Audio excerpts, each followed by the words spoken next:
como soy, sin más decir que ahora. Bienvenidos a nuestra segunda conferencia bíblica Regresando a la Biblia. Nuestro tema central para este año es cambios que afectan la Iglesia de Cristo. Esperamos que cada uno de ustedes puedan disfrutar cada una de estas lecciones. Bendito Cristo he aquí.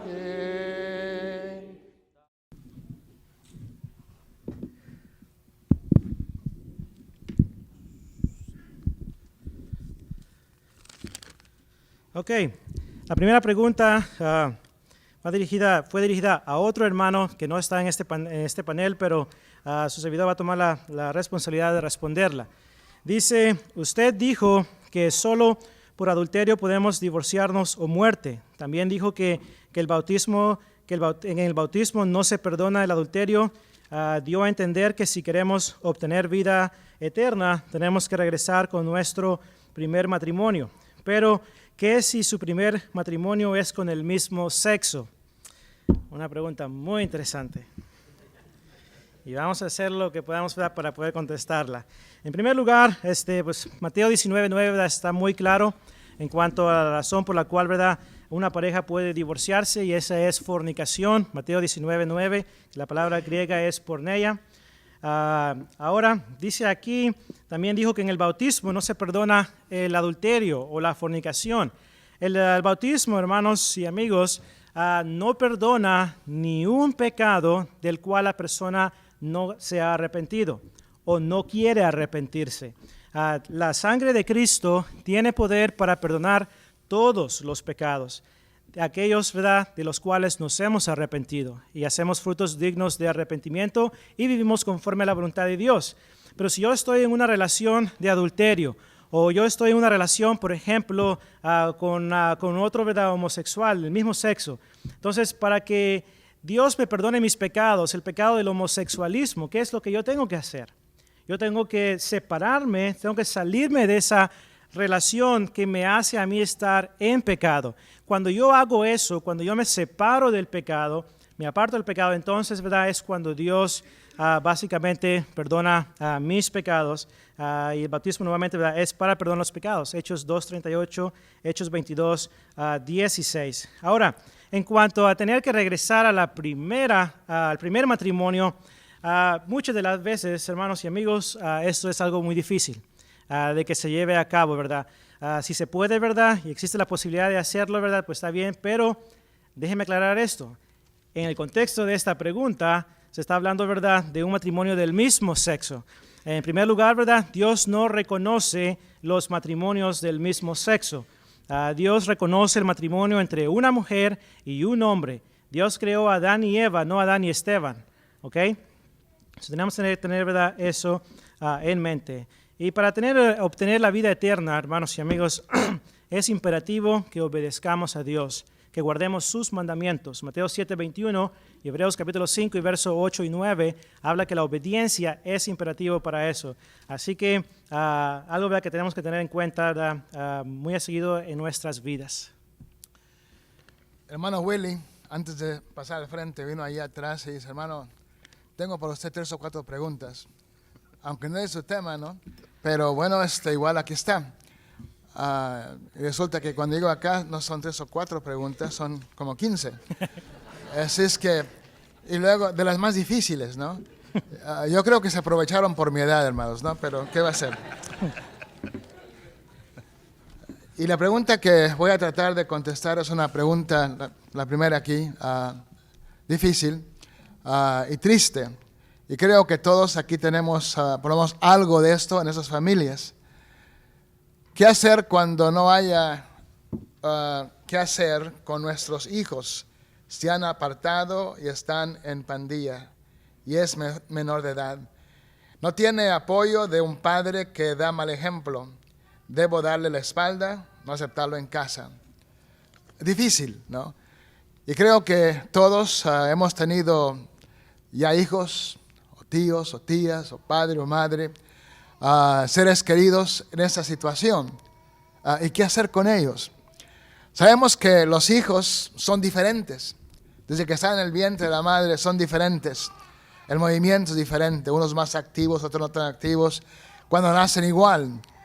Hay algunos hijos que responden bien a la disciplina.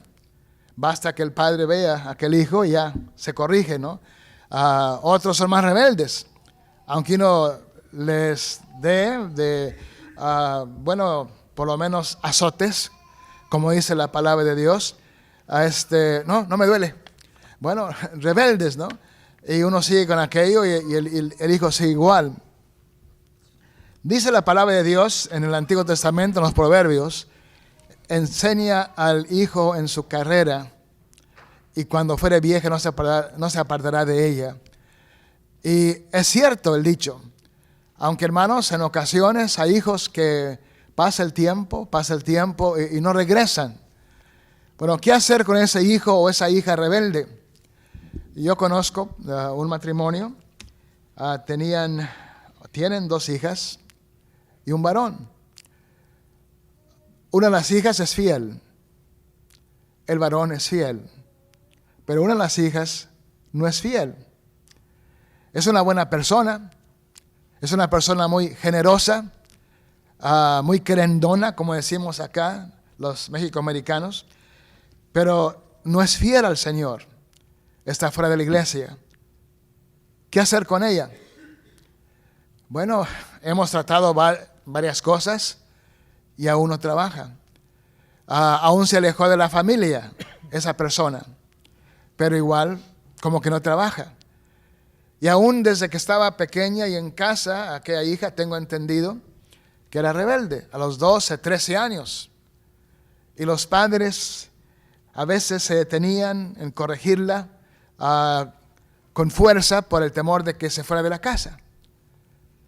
¿Qué hay que hacer? ¿Echarle de la casa a aquella hija o a aquel hijo? ¿Qué hay que hacer? Y el temor de que al echar a ese hijo o a esa hija de la casa va a ser peor. Se va a involucrar con otros rebeldes y se va a hacer más rebeldes. Y uno pues con paciencia trata de corregir aquello. Un anciano aconsejaba a este hermano, esta hermana, mostrarle siempre que lo aman, que nunca pierdan ellos el sentido de que tenemos amor para con esa persona, para con ese hijo o hija, que todo lo que hacemos, que todo lo que decimos es porque le amamos y así esa persona podrá regresar. Hay que dejar siempre la puerta abierta, hermanos, no hay que cerrarla. Yo recuerdo allá en Argentina había un predicador y la hija dio un mal paso. ¿Y qué hizo? La echó de la casa. Y me acuerdo que escribí un artículo en el Expositor en donde hice mención de este trato. Y cuando volví a la Argentina para una campaña, aquel predicador vino y me lo reclamó. Que hablaste de mí. Bueno, no di nombres. Sencillamente dije un predicador en la Argentina. Entonces, aquí la pregunta es, ¿no aceptar en casa a ese hijo o a esa hija? ¿Echarlo de la casa? ¿Es la respuesta, hermanos? Yo no creo. Hay personas que lo hacen. Hay hermanos que llega a cierta edad de ese hijo o esa hija y ya no hay ayuda. Inclusive si ese hijo se casa y se queda en casa, le cobran renta. Bueno, cada quien, ¿no?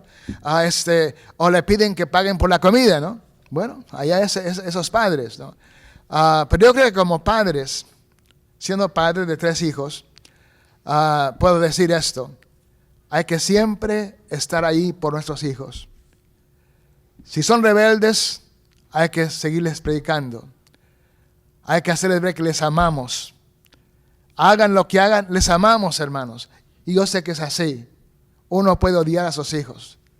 Por más malos que sean, por más rebeldes que sean, por más adúlteros que sean, borrachos que sean, ladrones, uno los ama. O sí, uno va a reclamarles.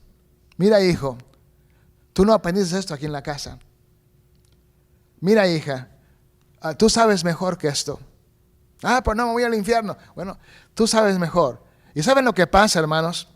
Que muchas veces nuestros hijos se mezclan con otros hijos que son cristianos, sus padres cristianos. En ocasiones son ancianos y predicadores. Y aquellos hijos, dicen a nuestros hijos, no creemos que solamente los que salen de esa crisis van a salvarse. Así nomás, ¿no? No creemos eso. Y se rebelan. Y se van al mundo. Y siguen con aquella idea porque aquel joven o aquella señorita sembró eso en nuestros hijos. Y nuestros hijos aceptaron aquello. No justificamos a nuestros hijos por eso. Ellos deben saber mejor. Pero sí, hermanos, bien dice el dicho bíblico, que el que anda en malas compañías, ¿verdad? No va a quedar bien, da esa enseñanza. Se dice allá en América Latina, el que con lobos anda, aprende a aullar. Y así, hermanos, nosotros hay que decir a los hijos, cuidado con quién te juntas, ¿no? No podemos prohibirle a los amigos, aunque lo tratemos, pero como dije al principio, hermanos, hay hijos que son rebeldes. Le dice uno una cosa y van a ir lo contrario. Nos aman y seguramente que hasta les duele lo que hacen. Pero hermanos, que ese hijo o esa hija nunca pierda el sentido de que nosotros le amamos. Vamos a abrazarlos, decirle, mire, hijo, te amo. Hija, te amamos. Vuelve a casa, vuelve al Señor. La pregunta mía es, bíblicamente, ¿qué pasos son los que debe hacer o tomar, yo creo que el varón, ¿verdad?, para que la mujer se sujete? ¿Cómo disciplinarla? Pues hermanos, quien escribió esta pregunta, tiene usted un problema. Amén. En primer lugar, hermanos, esta pregunta quiero no solamente empezarla a contestar de este punto de vista en adelante, sino que decir lo siguiente. Nosotros quienes somos padres y tenemos hijos en casa que aún todavía no se casan, es importante que usted y yo entendamos que debemos de aplicar lo que dice Efesios capítulo 6 y versículo 4, donde dice que debemos de criar a nuestros hijos en disciplina y amonestación del Señor. Debemos de instruir a nuestros hijos, que ellos son los que van a instruir su propio hogar. Cuando ellos crezcan, cuando ellos ya tengan familia, tengan una esposa, son ellos los que van a instruir ese hogar. Además, también tenemos que enseñar a nuestros hijos, igual como nuestras hijas, ¿verdad?, su comportamiento dentro del matrimonio.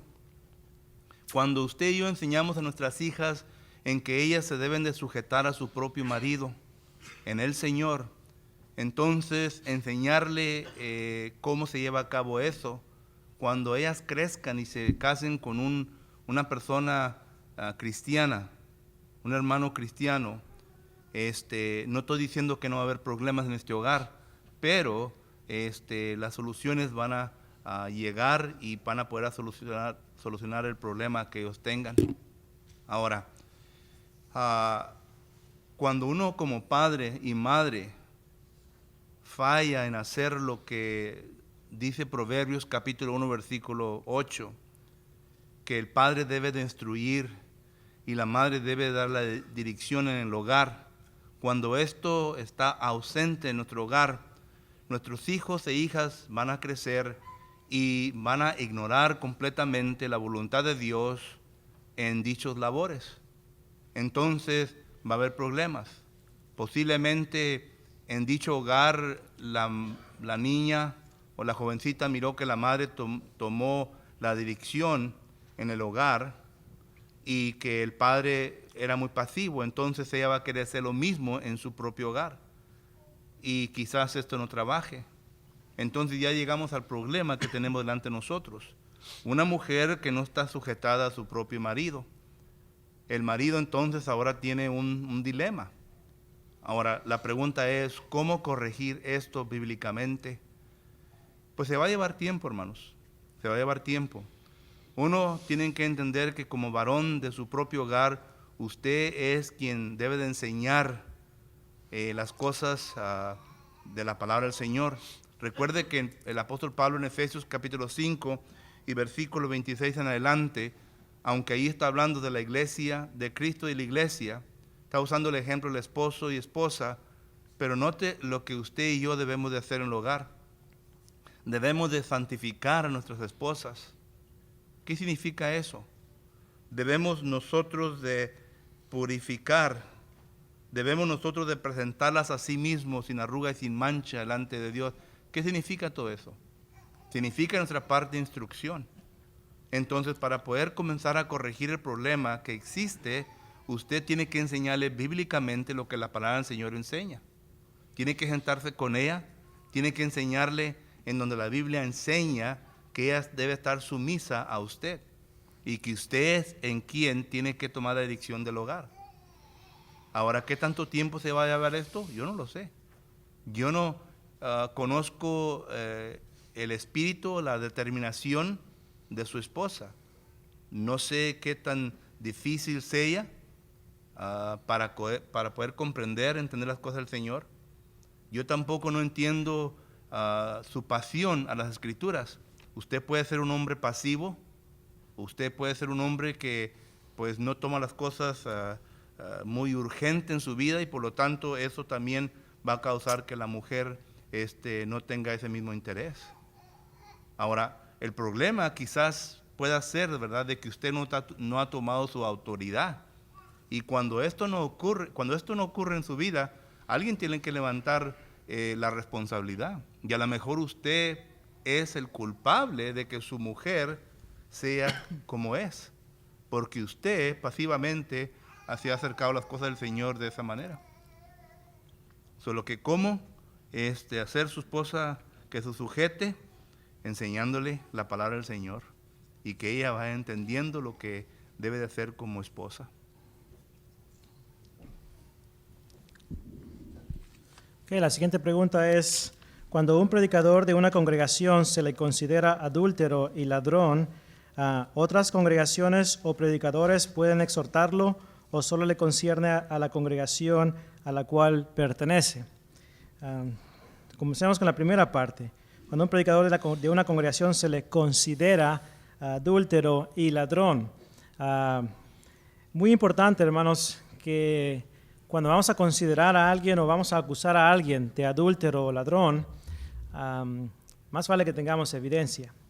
¿Okay? Porque a mí me dijeron o escuché allá esto, lo otro, y después venimos, ¿verdad?, y tratamos de aplicar disciplina o exhortaciones, puede que nos metamos en problemas. Es muy importante y recomendable, ¿verdad?, que tengamos la evidencia, ¿verdad?, de que ese es el caso antes de acusar, ¿verdad?, a un predicador, a un cristiano, a un hermano, a algún anciano en la congregación, ¿verdad?, acerca de adulterio y también de ser una persona pues, que roba, ladrón.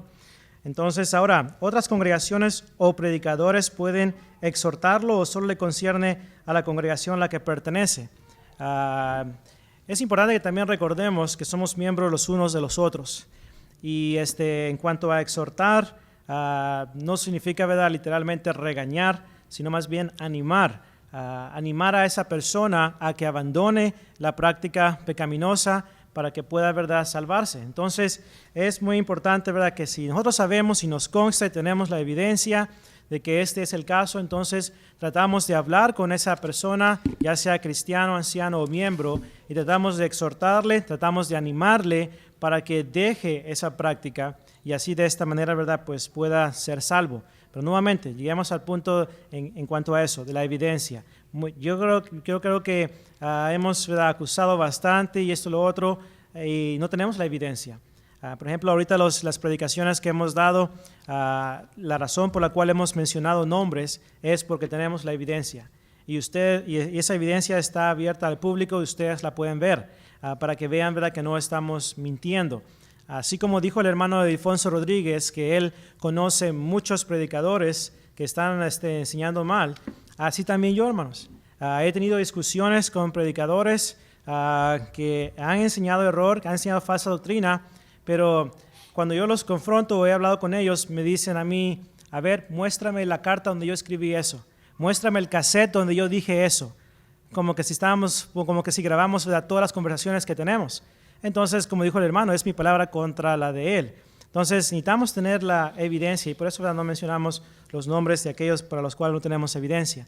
Pero es muy importante que hagamos eso, ¿verdad? Dice aquí, ¿verdad?, que se le considera adúltero y ladrón. Entonces tenemos que eso nos debe de constarnos a nosotros, de que ese es el caso, de que está robando, ¿verdad?, y de que está practicando el adulterio. Si ese es el caso, entonces nuestra responsabilidad como cristianos es, ¿verdad?, exhortar y animar a ese cristiano que es nuestro hermano en Cristo. Somos familia en Cristo, Efesios 2:19, y es muy importante que tengamos eso en cuenta.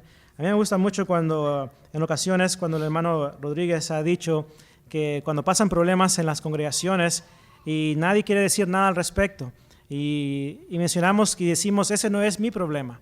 Hermanos, ese es nuestro problema. Y tenemos, ¿verdad?, porque somos miembros los unos de los otros, somos miembros de la familia de Cristo, y por consiguiente, ¿verdad?, tenemos la responsabilidad de exhortarnos, de reprendernos los unos a los otros, y debemos de ser capaces de exhortarnos los unos a los otros, y para eso se requiere mucha madurez espiritual y también humildad para aceptar los errores que se han cometido, ¿verdad?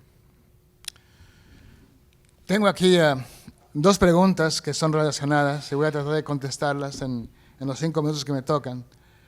¿Qué hacer cuando nuestros hermanos no quieren obedecer en lo que Dios nos manda que hagamos o que no hagamos? ¿Cómo puedo ayudarme a quitar nuestros pecados? Siento mucho deseo de hacerlo, una y otra. Hay unos que son como vicio o droga, ¿no? Pues hermano, no podemos obligar a nadie.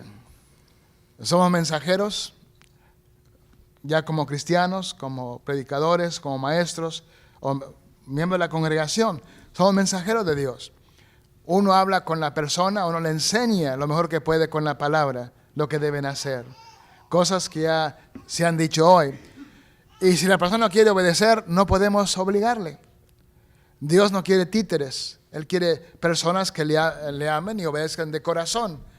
Y por eso uno trata de animar a aquella persona para que escuche a la palabra. En campañas evangelísticas uno va casa por casa y va con la Biblia y muestra los pasajes.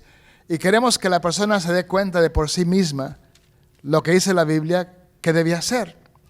Y una vez que la persona sepa lo que debe hacer, está en la persona hacerlo o no hacerlo. No podemos obligarles. Y luego, en cuanto a esto de que, bueno, ¿qué puedo hacer? Hay cosas que soy tentado para hacer. ¿Qué debo hacer? Bueno, recordar palabras como estas. Ahí en Filipenses 4, versículo 8. Por lo demás, hermanos, todo lo que es verdadero, todo lo honesto, todo lo justo, todo lo puro, todo lo amable, todo lo que es de buen nombre, si hay virtud alguna, si hay algo digno de alabanza, ¿qué, hermanos? En esto pensad. Pensemos en las cosas buenas, hermanos. Pensemos en lo que es honesto. Pensemos en lo que es verdadero. Pensemos en lo que es de buen nombre. Pensemos en las cosas virtuosas. Pero a veces, ¿qué pasa? Nuestra mente divaga y se va a lugares que no debiera ir. Y ahí se queda. Y hermanos, cuando pensamos una cosa, seguimos pensando sobre aquello, vez tras vez, va a llegar el día que vamos a hacerlo. Y por eso es mejor no pensar en aquellas cosas, sino que pensar, como dice aquí Pablo en Filipenses, en las cosas buenas, lo que es verdadero, lo que es bueno, lo que es digno de alabanza. En esto pensad. Y si así lo hacemos, hermanos, podemos vencer cualquier obstáculo que venga. Y aquella persona que no quiere obedecer, bueno, ayudarla a que piense en esas cosas. Le mostramos esto con la palabra y dejar que esa persona medite sobre aquello y lo quiera hacer de voluntad, no por la fuerza. Así como con los hijos, queremos que obedezcan de voluntad, no obligarles. Hay aquí varios hermanos con hijos que son predicadores y que qué hermoso aquello, ¿no? Pero ¿qué pasó ahí? Aquel padre, aquella madre no obligaron al hijo a ser predicador. Lo hizo ¿por qué? De voluntad. Quería hacerlo. Tenemos mi esposa y un hijo predicador. No porque lo obligamos, él lo quiso hacer y lo hace bien. Y lo hace mejor que el padre, créanmelo. Pero hermanos, y yo contento por ello, debe ser aquello de voluntad. No se puede obligar al caballo a tomar agua, aunque lo llevemos al agua. No lo podemos obligar. Al perro no lo podemos obligar que coma, ni al gato, menos a un ser humano. Lo que hace, que lo haga de voluntad. Enseñamos la palabra y que la persona escoja qué va a hacer. Mi pregunta es esta. Un matrimonio cristiano, la esposa declara adulterio al marido y se divorcian. ¿Puede volver a casarse con él mismo? La Biblia, hermano, nos declara, cuando esto sucede en un matrimonio, que los dos son cristianos y uno o el otro declara adulterio en el matrimonio, mi consejo sería a este matrimonio, y ha aconsejado varios matrimonios que han estado en esta relación, de que se perdonen uno al otro, hermanos. Jesucristo nos enseña que nosotros, en Colosenses capítulo 3 y versículo 13, nos enseña que nos debemos de amar uno al otro. Recuerde, somos hermanos en Cristo. Además de ser esposo o esposa, somos hermanos en Cristo. Y la Biblia nos enseña que debemos de amarnos unos a los otros, pero que también nos debemos de perdonar unos a los otros como Cristo nos ha perdonado. El perdón Dios requiere de cada uno de nosotros. Ahora, ¿es difícil? Claro que es difícil. Si el esposo le declara a la esposa que él ha cometido adulterio, es un dolor tremendo. Cuando la esposa le declara al esposo que ha cometido adulterio, es un dolor tremendo. Especialmente cuando el esposo o la esposa quiere a su esposo o esposa. Dolor tremendo. Y yo no me puedo imaginar, ¿verdad?, qué tan difícil o qué tan doloroso es ese dolor en esta persona o personas quien llegan a este punto. Pero lo que sí les puedo decir, que la palabra del Señor dice de que nos debemos de perdonar uno a los otros. En el Antiguo Testamento tenemos el ejemplo de Oseas. Oseas fue un profeta de Dios y Dios lo mandó que se casara con una mujer que cometió adulterio, no una vez, sino que varias veces. Y Dios le dice a Oseas, regresa a tu mujer. Y claro que Dios estaba haciendo esto para enseñarle una lección al pueblo de Israel.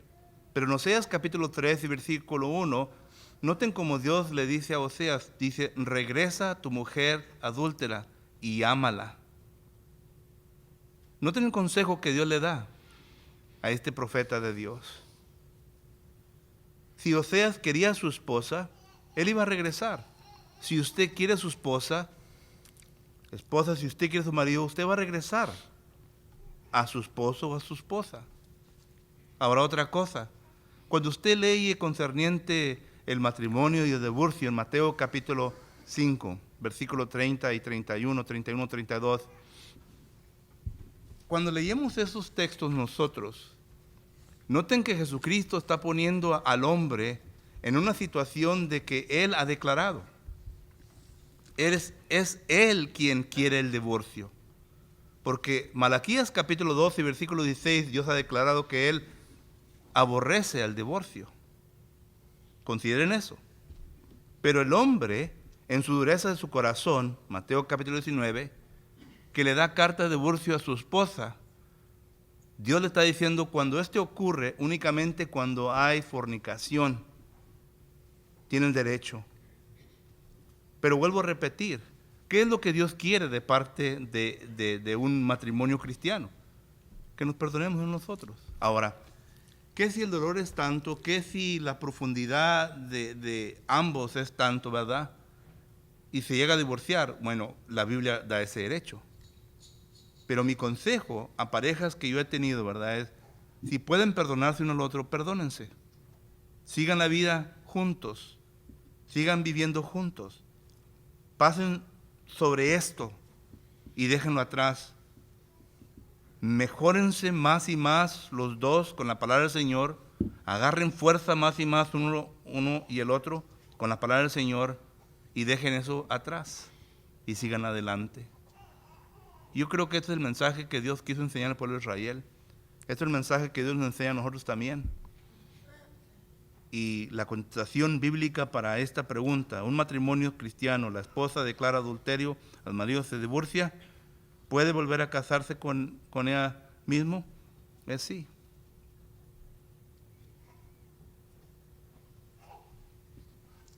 Ok. La pregunta es, ¿qué significa Efesios 5:19 cuando dice con salmos? Y la respuesta es con salmos. Siguiente. Okay. ¿Sí? Muchos han argumentado en cuanto a la palabra salmos, salmodias, salmos en griego, que significa, ¿verdad?, tocar las cuerdas de un instrumento, y por consiguiente, ¿verdad?, llegan a la conclusión de que eso es lo que significa.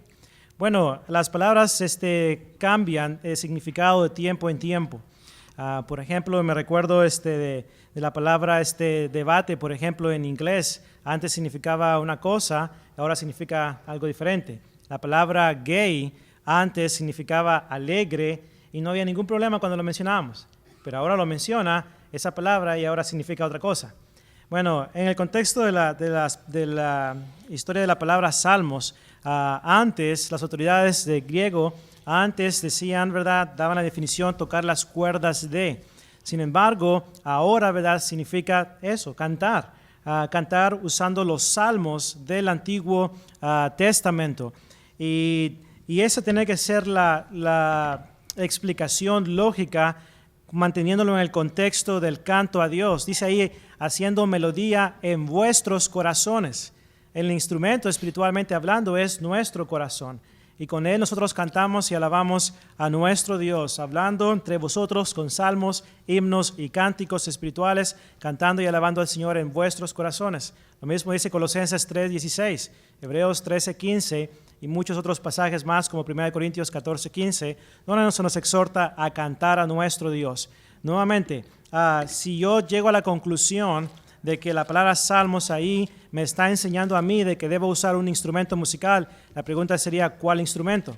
Porque en el Antiguo Testamento, siempre que se habló de los instrumentos, se mencionaba en específico cuál era ese instrumento.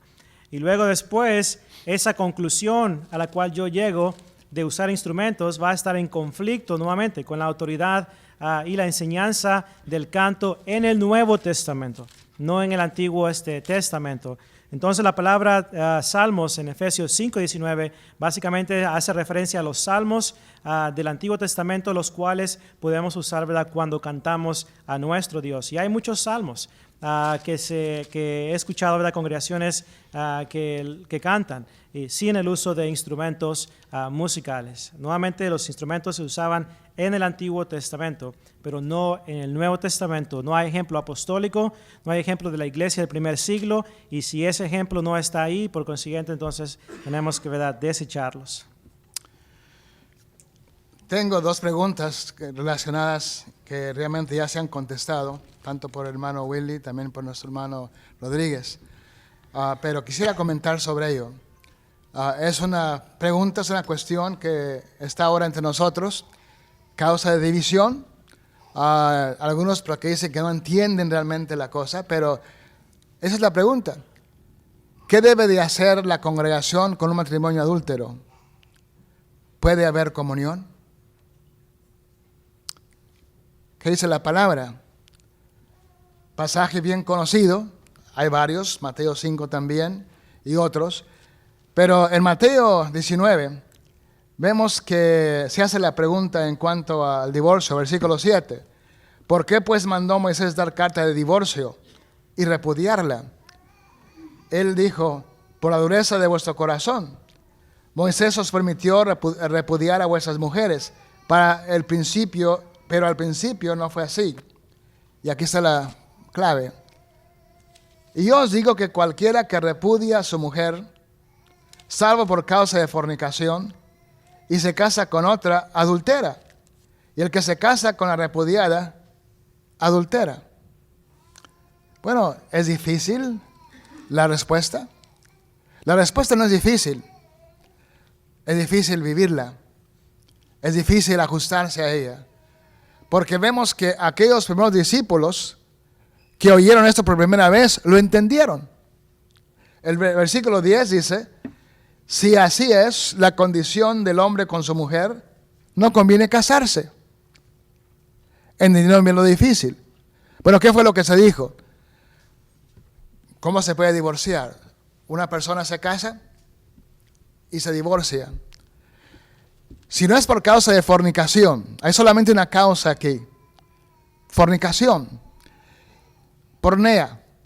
Bueno, el hecho de que si el marido fue infiel a la esposa, la mujer puede divorciarse bien ante su Dios. O viceversa, si la mujer fue la adúltera, el hombre puede divorciarse y volverse a casar. Entonces vemos que la respuesta es fácil para entenderla. Lo difícil es vivir según ella. Y vemos, hermanos, que en América Latina pasa esto. Centroamérica, Suramérica, no es de ahora, es de años. Pasa esto. Inclusive tenemos la escuela en Panamá, en Perú, en Colombia, estudiantes de Centroamérica, Suramérica, y vemos que enseñamos esto en la escuela, lo que dice la Biblia, en cuanto al matrimonio, divorcio y nuevas nupcias. Y por ello, dicen que esa es la doctrina de Valdosta. Y levantan prejuicio por América Latina. La doctrina de Valdosta, ¿cuál es? Enseñamos esto que está aquí. Y quieren hacernos ver como los malos, porque enseñamos esto. Y otras cosas también, lo del instrumento, lo del bautismo. Queremos ajustarnos a lo que dice la Biblia. Pero por enseñar lo que dice la Biblia, hermanos, entonces se nos dice que somos la doctrina Valdosta. No es nuestra, es la palabra de Dios. Pero dice la última parte de esta pregunta, es una realmente, puede haber comunión. Puede haber comunión con un matrimonio que es adúltero. ¿Y cómo es adúltero? Si esa mujer se divorcia de su esposo, sin tener la razón bíblica, fornicación, se vuelve a casar, es un matrimonio adúltero. O el hombre, si acaso se divorcia sin razón bíblica y se vuelve a casar, es un matrimonio adúltero. Y así es de decirlo, hermanos. ¿Cuántas congregaciones habrá con un montón de matrimonios adúlteros? Es así si no se sigue la Biblia. Pero la pregunta es, ¿puede haber comunión? Hermanos, este edificio hermoso, un triángulo aquí. Aquí estamos nosotros. Si yo tengo un matrimonio adúltero, el hermano Willy y su esposa, el hermano Rodríguez y su esposa, no pueden tener comunión con Marta y conmigo. Si ellos quieren tener comunión con Dios, entonces no pueden tener comunión conmigo. Porque Marta y yo, si estamos en adulterio, no tenemos comunión con Dios. Es decir, es una comunión directa, ¿no? Pero notemos, tiene que haber comunión entre nosotros para que haya luego esa comunión. Ese matrimonio con Dios, nuestro matrimonio con Dios y acá nosotros. Así que, ¿puede haber comunión? No, mis hermanos. Es triste decirlo. Es difícil decirlo. No lo decimos con gusto, no para tratar de tapar bocas sencillamente. Duele, hermanos. Duele que tengamos tantos hermanos que andan en esto. Y hermanos, y lo oía no de ahora, de antes. No es que allá en América Central la gente muy pobre se puede casar. Y solamente se juntan. El término que usan, hacen su pareja. Y hay padres que aprueban aquello, que sus hijos se encuentran ya pareja. No un matrimonio, es una pareja. Y si aquella pareja se enoja, otra pareja se junta. Y hermanos, qué triste ver eso. Eso no debe ser entre nosotros, hermanos. Una persona adúltera no puede ir al cielo. Queremos ir al cielo. Si es así, tengamos nuestros matrimonios como debe de ser ante Dios. La siguiente pregunta es, ¿autoriza la Biblia el segundo matrimonio si hay divorcio por causa de infidelidad? Yo creo que ya se ha contestado esa pregunta. Sin embargo, lea Mateo capítulo 5, versículo 31 al 32, Marcos capítulo 10, versículo 11 y 12, Lucas capítulo 16, versículo 18, y también lea 1 Corintios capítulo 7. Esa es la respuesta a esa pregunta. Ok, la siguiente pregunta es, quisiera saber acerca del testimonio personal, trofeos o reconocimientos. Si los trofeos y reconocimientos son para mí, no hay problema. No se crean. Voy a comenzar con la primera parte, los testimonios personales. En muchas congregaciones, ¿verdad? Han habido ocasiones cuando se lleva a cabo esta práctica en la adoración a nuestro Dios, en la cual pasa, ¿verdad?, alguien y da su testimonio personal acerca de cómo fue su conversión o esto o lo otro. Y la pregunta es, ¿verdad?, ¿dónde estaría la autoridad bíblica para esto? Algunos usan el relato de la conversión de Pablo acerca de su conversión y quieren usar ese argumento, ¿verdad?, para argumentar a favor de justificar los testimonios personales. Los testimonios personales, hermanos, no van a convertir a nadie. El apóstol Pablo, cuando él visitaba a las personas, él les hablaba acerca de Cristo. 1 Corintios 2:2 dice, me propuse no saber cosa alguna entre vosotros, sino a Jesucristo y a este crucificado. 1 Corintios 2:2. 2 Corintios capítulo 4 y verso 5 dice el apóstol Pablo, pues no nos predicamos a nosotros mismos, sino a Jesucristo como Señor. Nota lo que dice ahí, no nos predicamos a nosotros mismos. A la congregación, ¿verdad?, no le importa qué me pasó el día de ayer o esto o lo otro acerca de mi vida personal. Cuando yo me voy a parar al púlpito, yo voy a recordar las palabras de Cristo Jesús en Marcos 1:38. Vamos a los lugares vecinos para que predique también ahí, porque para esto he venido. ¿Para qué? Para predicar la palabra de Dios. Entonces, si vamos a usar, ¿verdad?, el púlpito para tratar de convencer a alguien, lo vamos a usar con la palabra de Dios. Dios nos ha dado la palabra de Dios, hermanos, para que la usemos. Y eso es lo que tenemos que tener, ¿verdad?, en cuenta. En cuanto a esto de los testimonios personales. Y luego después, en cuanto a los trofeos y reconocimientos, si estos son trofeos, ¿verdad?, se puede ver de dos maneras. Uno, cuando, por ejemplo, juegan voleibol después de una reunión de jóvenes y se entregan, ¿verdad?, los reconocimientos, los trofeos, o reconocimientos o placas, lo que sé yo, está en el contexto de los deportes, ¿verdad? Ahora, he visto en ocasiones pasadas cuando se le entrega una placa, ya sea a una maestra o a un anciano o a un predicador, ¿verdad?, en el cual se le agradece a esa persona, ¿verdad?, por el trabajo que ha hecho, que ha llevado a cabo para el Señor. Romanos capítulo 3 se dice que hay que dar honor a quien honor merece. Y también Tesalonicenses se nos exhorta a tener en grande estima, ¿verdad?, apreciar el trabajo de los demás. Entonces, en cuanto a esto de los trofeos y reconocimientos, solamente tener mucho cuidado en cuanto a ellos. Mucho cuidado en cuanto a ellos, ¿verdad?, la razón por la cual lo hacemos y por qué lo hacemos, para que así no vayamos a caer, ¿verdad?, en errores. Dice la Escritura en Lucas 17:10. Así también vosotros, después de que hayáis hecho todo lo que se os dijo que hicieras, decid, siervos inútiles somos, pues lo que se nos dijo que hiciéramos, eso fue lo que hicimos. Ahora, eso no quiere decir, ¿verdad?, que está en conflicto con Romanos 13, dar honor a quien honor se merece. Pero debemos tener cuidado, ¿verdad?, cómo hacemos las cosas y los motivos que están detrás de esa acción. Hay otra pregunta aquí, hermanos, muy importante, que es una necesidad entre nosotros ahora, a los hispanos. En la ausencia de ancianos, ¿es necesario enseñar persistentemente de ello? Claro que sí. Sabemos que cuando se estableció la iglesia, el libro de los Hechos, Hechos capítulo 2, el nacimiento de la iglesia, y luego se siguió predicando, donde iban levantando congregaciones, ¿qué hacían? Bueno, dice el pasaje claramente cómo es que se iba enseñando la necesidad de tener ancianos en cada congregación. Y lo hacían, hermanos, persistentemente. Y notamos que pronto después de que se estableció la iglesia, ya había ancianos. Es triste que entre nosotros, hermanos, hay congregaciones en América Latina que han estado ahí por 40, 50 años y no hay ancianos.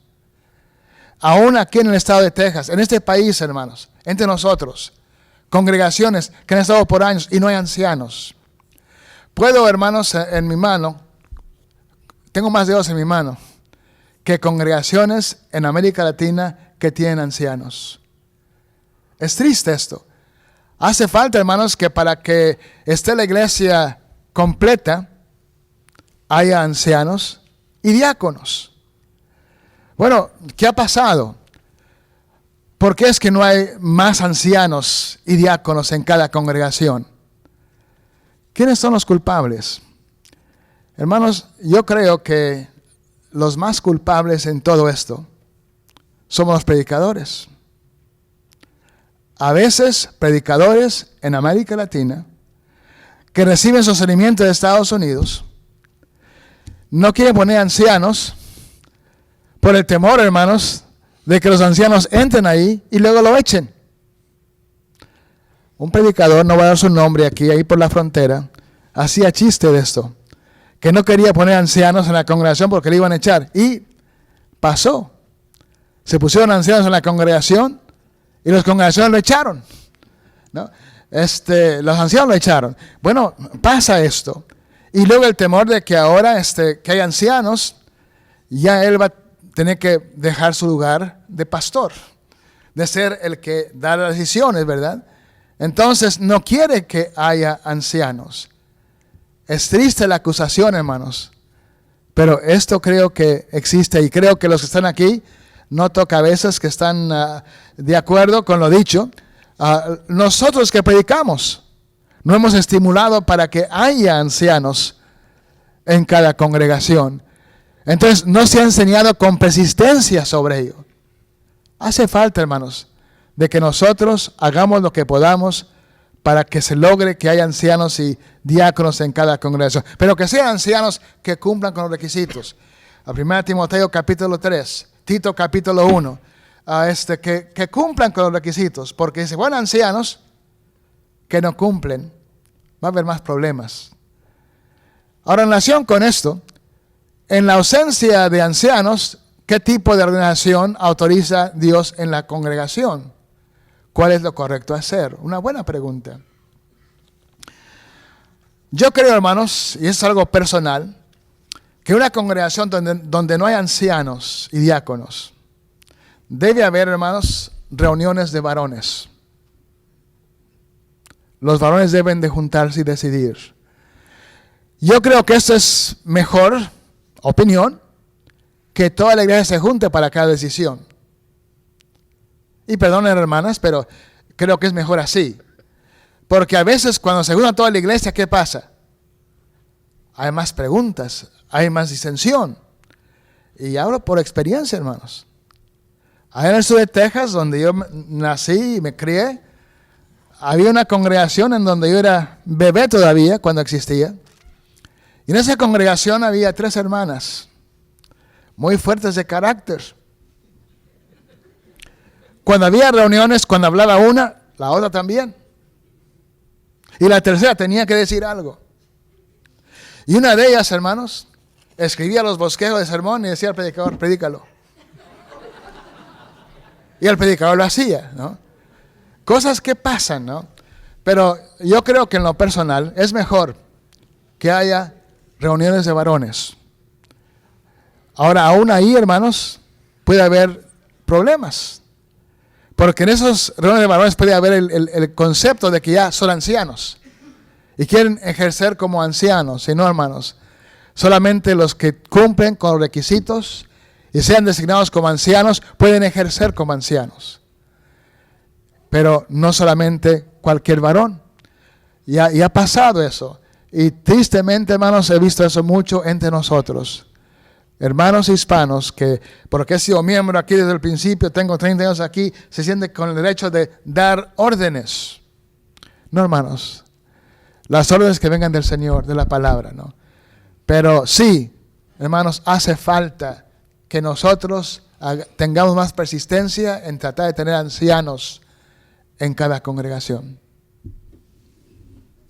Yo creo que el esposo de una de esas hermanas aquí anda. Ok, cuidado, ¿eh? ¿Cuál queda la pregunta?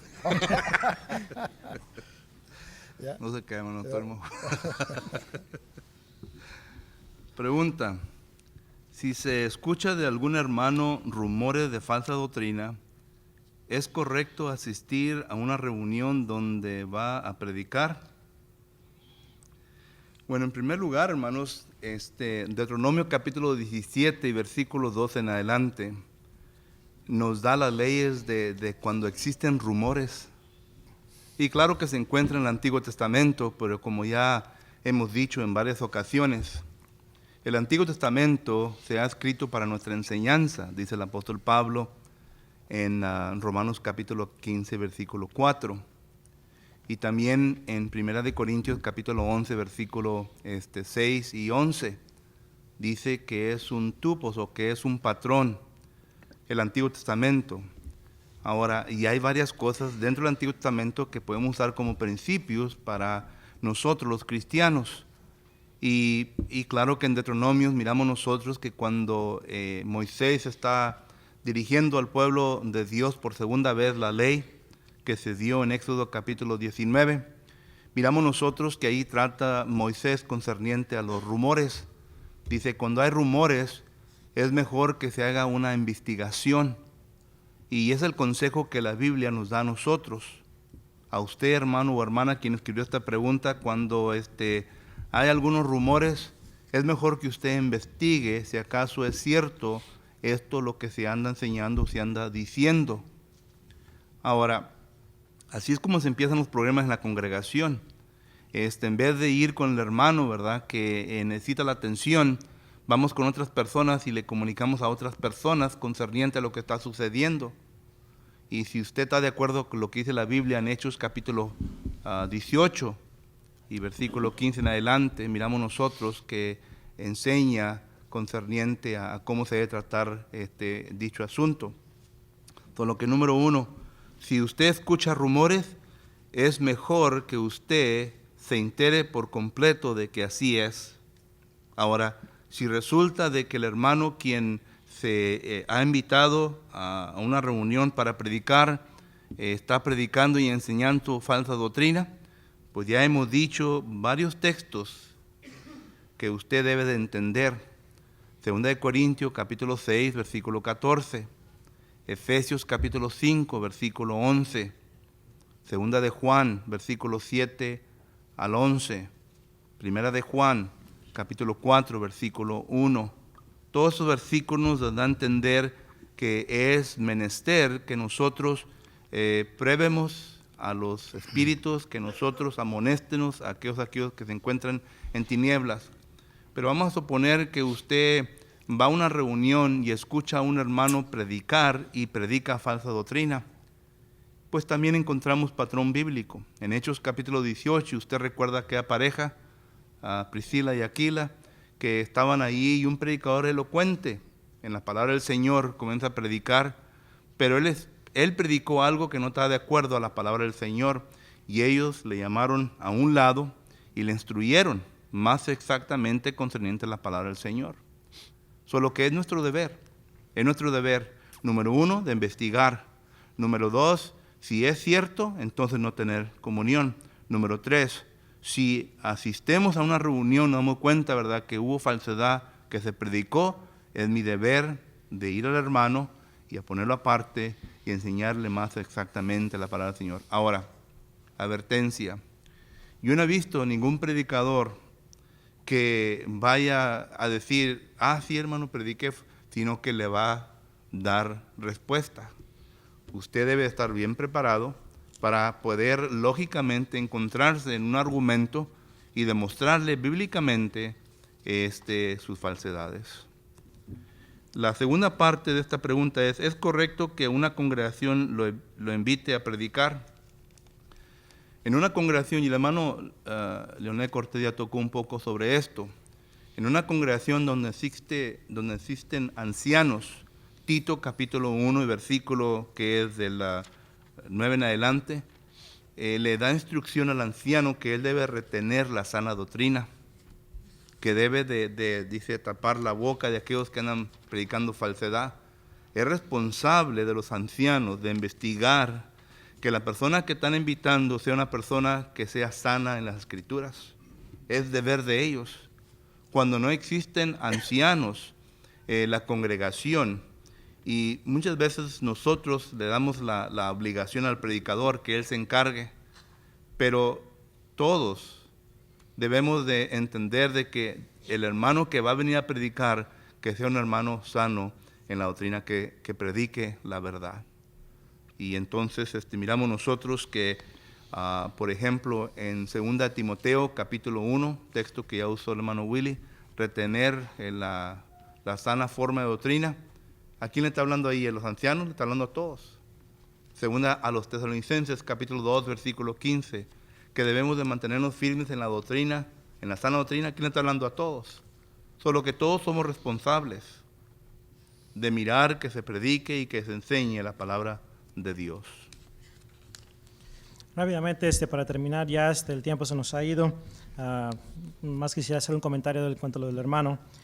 Si nos consta a nosotros, ¿verdad?, que la persona es un falso maestro que enseña falsa doctrina, mi punto de vista, ¿verdad?, según como lo vemos en las Escrituras, Efesios 5:11 y muchos otros pasajes más, no apoyar a esas actividades. Yo creo que estas congregaciones, hermanos, donde tienen liberales, como les llamamos, ¿verdad?, no es un término que esté en la Biblia, pero así los conocemos, que enseñan falsa doctrina, muchas congregaciones los apoyan a ellos. Y así es como ellos agarran fuerza porque todas las iglesias que no les importa si predican falsa doctrina o sana doctrina, los están apoyando.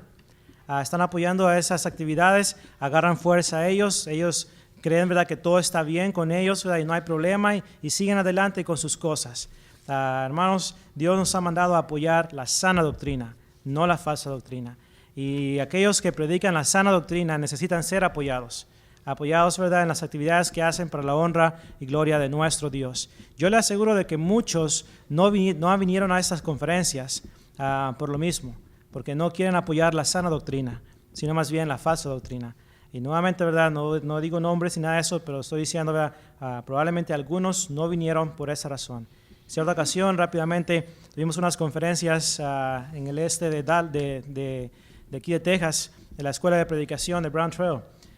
Después nos contaron de que la razón por la cual las congregaciones que estaban en el área, aproximadamente 3-4 congregaciones, no apoyaron esas conferencias. ¿Sabe quiénes fueron los únicos que predicaron en esas conferencias? Los estudiantes y los 4 o 5 miembros de esa congregación. Nadie apoyó esas conferencias que tuvimos nosotros, de las congregaciones que estaban en el área. Entonces, después se nos cuenta y se nos dicen, nuevamente, ¿verdad?, rumores, no nos consta, ¿verdad?, que la razón por la cual no apoyaron las conferencias es porque Brown Trail School of Preaching predica muy directamente, predica muy fuerte, muy estricto. Hermanos, yo creo que sabemos mejor que eso, ¿verdad? Y la palabra de Dios nos enseña a predicar la palabra. Y por predicar la palabra, ¿verdad?, muchas veces, ¿verdad?, nos ganamos esas cosas. Pero bueno, sigamos adelante, ¿verdad? Y muchas gracias por apoyar estas conferencias. Vamos a terminar aquí el foro abierto porque el tiempo se nos ha ido. Y luego nuestro hermano Leonel Cortés, pues le toca la siguiente lección. No queremos que gaste su garganta, ¿verdad? Así que vamos a dar la oportunidad a nuestro hermano Albert para que sí pase al frente y sigamos con la siguiente sección. Señor les bendiga, hermanos, y muchas gracias por sus preguntas.